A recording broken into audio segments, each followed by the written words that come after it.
Level 1, the Halcone. Income, $100 per week. You are 15 years old. You are standing on a street corner in Culiacan, and the sun is burning the back of your neck. You aren't holding a gun. You are holding a cheap, prepaid radio. You are a Halcone, a falcon. You are the eyes of the beast. Your job is boring. That is the first secret nobody tells you about the cartel. It isn't a movie. It is hours of staring at the same asphalt, the same old cars, the same stray dogs. You are waiting for one specific thing: white trucks with government plates. The moment you see the federal police or the Marines, you press the button on your radio. You say two words: the birds are flying. Or maybe just, they entered. That's it. That is your whole purpose. For this, you get $100 a week. It doesn't sound like much, but in your neighborhood, it is a fortune. It buys you new sneakers. It buys your mother groceries. It buys you a feeling you have never had before: importance. When the heavy trucks roll by, the ones with tinted windows and no license plates, the men inside wave at you. They toss you a soda. They toss you a few extra pesos. You feel like you belong to a secret fraternity. You are part of the system. You think you are observing the war, but you don't realize you are already a casualty. You are the first layer of skin on the organization. You are disposable. If the rivals come, you are the first one they see. You have no weapon to defend yourself. You are just a kid with a radio on a corner. But you don't feel fear yet. You feel hungry. You watch the men in the trucks. You see their gold chains, their clean clothes, their respect. You realize that watching is for cowards. You want to be the one driving the truck. You want to graduate. And because you are loyal and because you never missed a shift, they finally call you in. They take the radio away. They hand you something heavy. Level 2, the Sicario. Income, $4,000 per month. The rifle is an AK-47. Here they call it the Cuerno de Chivo, the goat's horn, because of the curved magazine. It smells like oil and cold steel. You are no longer a child on a corner. You are a Sicario. Your salary jumps to $4,000 a month. You feel rich. You buy a truck. You buy boots made of exotic leather. You start dating the prettiest girl in your neighborhood because now, nobody dares to look at her but you. But the boredom of the street corner is replaced by adrenaline and terror.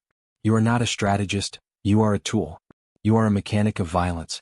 Your job is simple: secure the perimeter, intimidate the locals, and remove problems. The first time you use the rifle, your ears ring for 3 days. You feel sick. You tell yourself it was necessary. You tell yourself it was him or you. You drink until you black out so you can sleep. By the 10th time, the sickness is gone. You don't feel anything. You are just punching a clock. You learn the technical trade of urban warfare. You learn how to block an intersection with burning cars to stop the police. You learn how to clean a crime scene in 3 minutes flat. You start to notice the difference between the Hollywood gangsters and the professionals. The loud ones die fast. The quiet ones survive. You become quiet. You wear tactical gear, not flashy suits. You look like a soldier because you are a soldier. But you are tired. You sleep with your boots on. You sleep with one eye open. You realize that at this level, life is cheap. Your friends disappear. One day they are in the truck next to you. The next day, nobody says their name ever again. You know that if you stay a soldier, you will die a soldier. You need to use your brain, not just your trigger finger. You start organizing the other men. You fix logistical problems before they happen. The bosses notice. They see that you aren't just a killer. You are a manager. Level 3, the Plaza Boss. Income, $500,000 per month. You put the gun in a drawer. You pick up a BlackBerry. You are now a Plaza Boss. You own a city.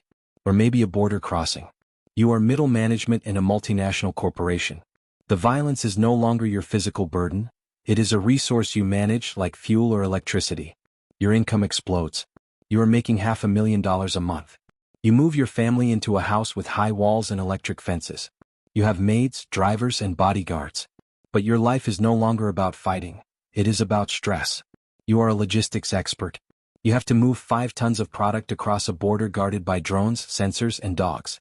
You have to coordinate the farmers in the mountains, the pilots on the airstrips, and the truck drivers on the highway. If a load gets seized, you owe the cartel $3 million. There is no bankruptcy court here. You pay with money or you pay with your life. This is the era of corruption. You spend half your day on the phone with police commanders and politicians. You practice the art of Plata o Plomo, silver or lead. You offer the envelope of cash first. If they refuse, you offer the threat. Most take the cash. You feel powerful, but you also feel trapped. You have 3 phones. One for your wife, one for the business, and one for the dirty work. You never mix them. You check your car for bombs every morning out of habit. You realize that you have all this money, but you cannot go to the mall. You cannot go to a movie theater. You are becoming a ghost in your own city. The pressure is crushing. The people below you want your job. The people above you demand results. You are squeezed in the middle. But you survive. You outsmart the rivals. You make the cartel so much money that they invite you to the top tab. Level 4, the Chapo. Income, $100 million to $1 billion. You are a household name. You are on the news. The American government puts a $5 million bounty on your head. You are a Chapo. A kingpin. You have reached the summit. You have a fleet of private jets. You have submarines. You have enough money to buy entire islands. Your power is absolute. If you want a road built, it gets built. If you want a rival removed, they vanish. But this is the golden cage. You realize the cruel irony of your success. The richer you get, the smaller your world becomes. You cannot spend your $1 billion. You cannot travel to Paris or New York. You cannot even walk down the street in your own hometown. You live in shadows. You move every 2 days. You stay in rustic cabins in the mountains to avoid satellite surveillance. You sleep on a simple mattress on the floor, surrounded by 30 armed guards who you don't fully trust. You suspect everyone. Your lawyer? He might be talking to the DA. Your second in command? He might want your throne. You are the CEO of a global empire, but you live like a fugitive. You watch your children grow up through video calls on encrypted apps. You miss birthdays. You miss weddings. You realize that you have traded your freedom for power. You are paranoid. You stop eating food unless you see someone else eat it first. You flinch at the sound of a helicopter. You know how this story ends? There is no retirement plan in the Sinaloa Cartel. And then, it happens. Maybe it is a raid at 3 a.m. Maybe it is a betrayal by a friend who wanted the reward money. The handcuffs click. The noise stops. Level 5, the ghost. Income, $0, assets frozen. The adrenaline is gone. The phones are gone. The power is gone. You are now just a number in a supermax prison. You are sitting in a cell that is 7 feet by 12 feet. The walls are soundproof concrete. The light buzzes overhead for 23 hours a day. You have no window. You have no contact with other humans. This is the final level, the ghost. You have time to think now. Years of it. You sit on your concrete slab and replay the tape of your life. You remember the heat of the sun on your neck when you were 15. You remember the weight of the radio. You remember the rush of buying that first pair of sneakers. You do the math. You made $1 billion. You killed hundreds of people. You poisoned thousands of communities. And what do you have to show for it? Nothing. Your money was seized. Your family is in hiding, ashamed of your name. Your friends are dead or they testified against you to save themselves. You are buried alive in a concrete box. You realize the ultimate trick. The cartel used you. It fed on your ambition. It promised you the world, but it only gave you a temporary lease on a luxury car. The system is designed to replace you. Right now, as you stare at the gray wall, there is a kid standing on a street corner in Culiacan. He is holding a radio. He is hungry. He wants sneakers.